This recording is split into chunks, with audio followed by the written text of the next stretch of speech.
Yeah. So the first thing that I thought of in hearing that, the scepter of the wicked will not rest upon the lot of the just. It's on the one hand, there is a promise there, right? There's a promise that when evil is present, and a scepter is a symbol of kingly rule, right? So you think of a king holding his scepter as a symbol of that he's ruling over his country. Welcome to Generous Theology. Today, Chuck and Brock talk about Psalm 125. And so there is a sense there, I think, where we can read into this a promise that we don't have to worry about evil ruling forever, that in the end God brings about good, and that can happen not only at the consummation of all things at the return of Christ, but even in time, even before then, that good can happen. But there is also that other piece, which is that there is a little bit of a warning that, hey, part of the reason that I'm not going to let the scepter of the wicked rest upon the lot of the just is because, hey, there's this danger that, in a wicked and unjust world, it's easy for even God's elect, God's chosen people to fall into that same kind of action, same wickedness and injustice. And it's interesting as I was looking at I had my, like I mentioned, I had my ESV open, and my ESV is a study Bible, and then I also grabbed my NIV so that I could follow a little closer to the words that you were using, and that's also a study Bible. And it was interesting to me that there was a little bit of a contrast. My NIV Reformation Study Bible, it was called, focuses a little bit in its notes on the fact that, hey, this may be about the fact that the Israelites were often oppressed by outsiders, by outside nations that did evil things. And when you think of like the Philistines, or you think of the kingdom of Aram, Syria, later on during the time of Elijah, or you think of any of the Canaanites even earlier, the Moabites and those folks, outside folks. And in the days of the judges, certainly there was regularly these outside groups that would take over and cause evil, and that needed to be dealt with.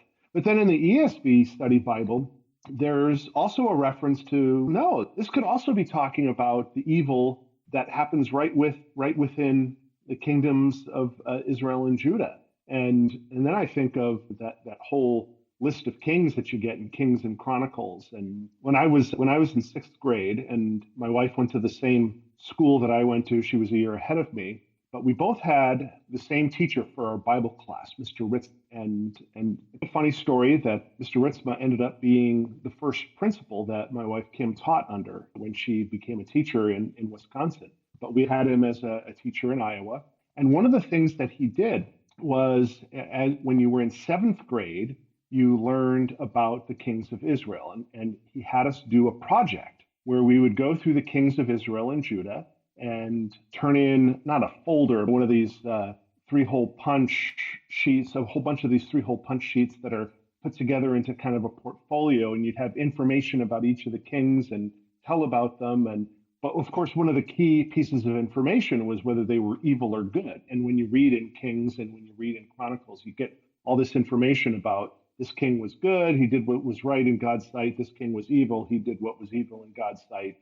And the vast majority of them are evil. In fact, every single one in the kingdom of Israel, post the split of Rehoboam and Jeroboam, every single one of them in the 10 tribes was evil. But even most of them in the two tribes, the kings of Judah, were also evil. There were only a handful that did good in God's sight. Even some of those who did good in God's sight. I think of kings like Uzziah and Hezekiah. There are Josiah. There are stories of them that show that even in their overall being good, that they had their issues. And so there's a sense in which this verse also points us to the evil within, right? Within ourselves, within our communities, and points out that we can be impacted by that.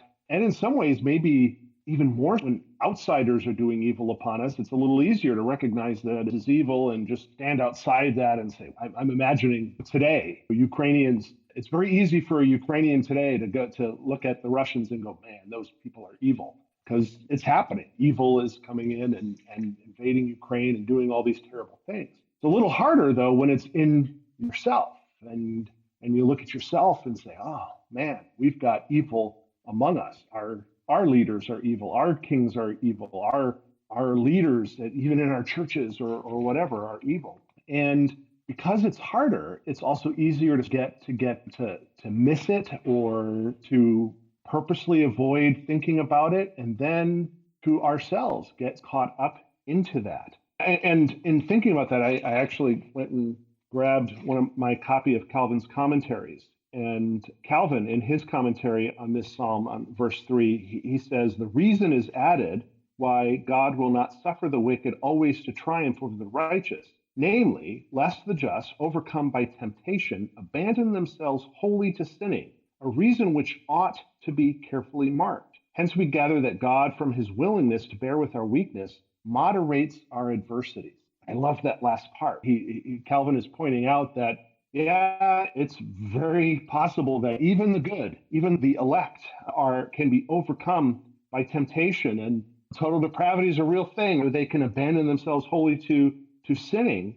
And yet, in spite of all that, or in light even of all that, God, in his willingness to bear with our weakness, moderates our adversities. He does things that allows us to be less affected by the sin within us, the sin that original sin and the actual sin that we have within us because because of Adam's sin, but also our own sin. And so even in our weaknesses, God is there working in his grace against that. And it's really amazing to think about that when you think about it, God could be just like, man, these people, I chose them and I give them the ability to do good, and yet they still keep falling into sin.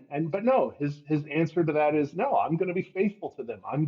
I made a promise to them and they're not following through on their promise, but I am a holy God. I am a faithful God, and I am going to continue with my promises, and I'm going to find ways to help them be rescued from the sins that they continuously are tempted to fall into. So that's an amazing picture.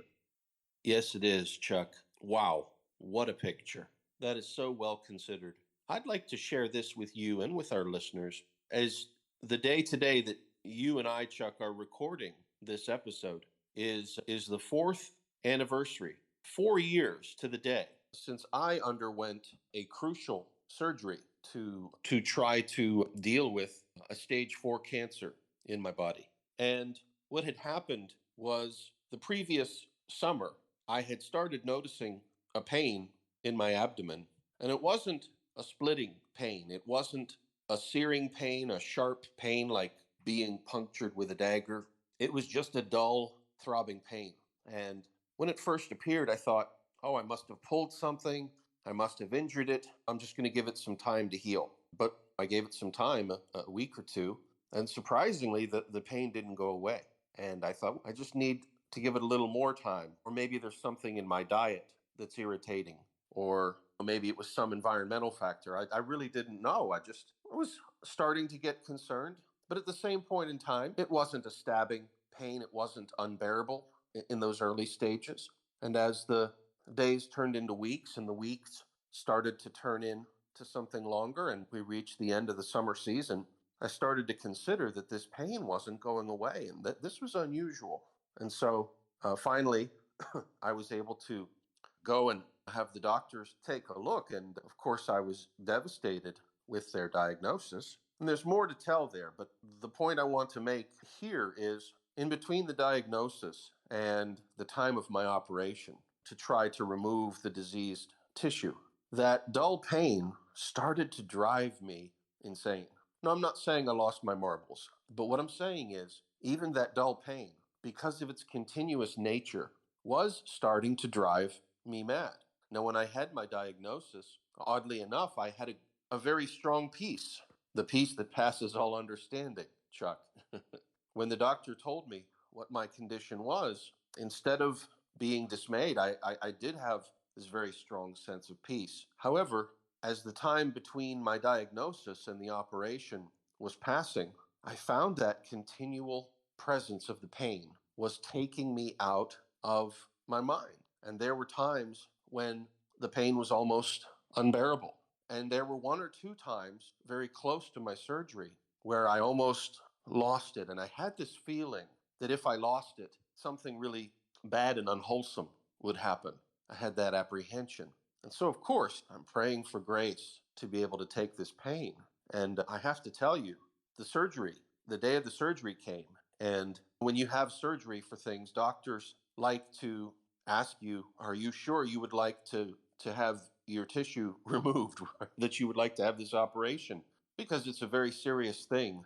And who wants to lose a part of themselves if it's something that A, you could live with, and B, something that's not super serious? This was so overwhelming to me that I started almost begging the doctors to schedule me in for surgery because it never crescendoed into something super sharp, but what it was constant. It was that 24/7 presence that I couldn't escape day after day, week after week, month after month. And while I had strength for a little while, I could see the end of the road. I could see that strength failing. And of course, what happened, Chuck, was God, in his kindness and in his providence, gave me great medical care. And the doctors, in a perfect nick of time, did a successful surgery. And, I have to tell you, Chuck, even waking up after the surgery in the discomfort of that surgery, it felt like $1,000,000 because that pain was no longer there. And I think about that here, where that could take us, where that could take you or myself. And it fills me with awe and reverence. How does that hit you? Yeah, thank you. Thank you for sharing that. That personal story really helps it to hit home. And yeah, you can see how in a situation like that, where and I think of situations like that, I think of people who suffer from anxiety and things like that. It is, those are things that they can have such an impact on you. They can have such an effect on the way you think. They can cloud things.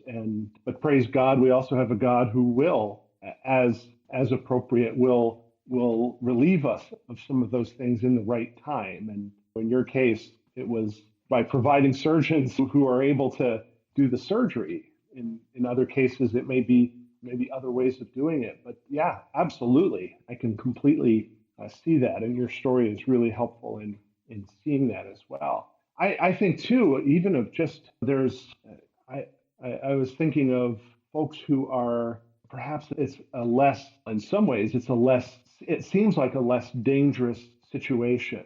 It's not an imminent death fear like you have when you have stage 4 cancer. But I think of people who are just in toxic type situations. I think I've shared with you that my church went through some difficult times a number of years ago, times that I believe, have passed us. And in fact, to the point where, the people who remain, there's almost, we, as a church council, we've been starting to say things like, we can't get complacent. We can't, just because we love the way things are now, doesn't mean we can't look to grow and fold new people into our community. But when I think back to 6, 7, 8, 9 years ago, when that toxicity was still there, when you had toxic behavior by certain leaders and people in the church who were triangulating, who were, rather than directly facing their concerns, were instead just gossiping and talking to only the people who they thought would agree with them.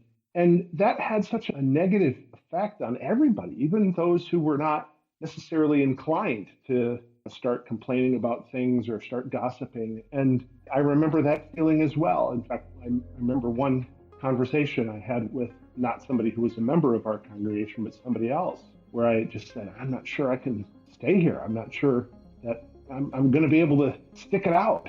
And there's a sense in which that happens. And I think we have to recognize that is evil, right? That is the work of evil. It's the work of sin. It's the work of the devil.